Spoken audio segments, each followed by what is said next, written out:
Magandang umaga naman mga karis mga bro. Dito naman ako sa area na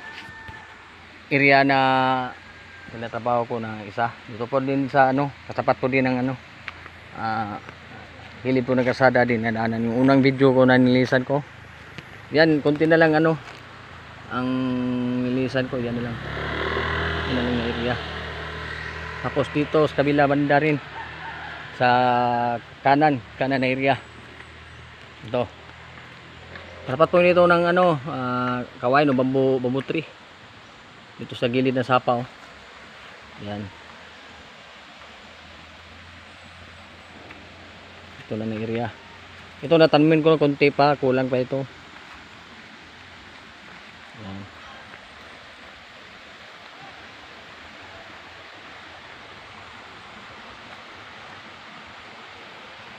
May 3 puno pa itatanim ko ngayon.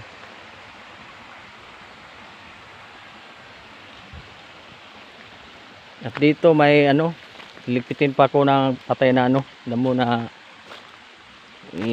kinukumpuni ko, kitapo ko para nga silaban ko. Puro ngayon umulan man at may tatanim na ako, hindi ko na lang ito siliban ng apoy.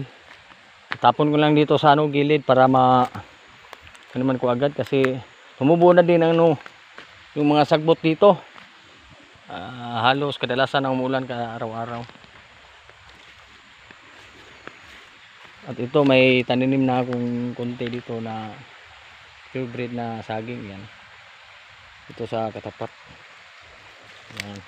Mga niliit lang sa semilya. Yan.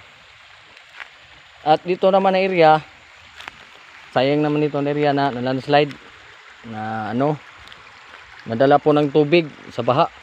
Yan. May 2 o 3 butas yata ito para taniman sana ako ng saging ito. Nagiba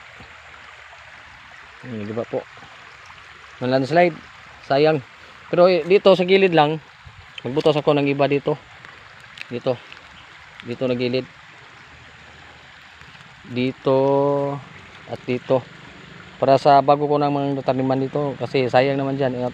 Ito na gilid na to, tatiman ko nito ng Carabao grass.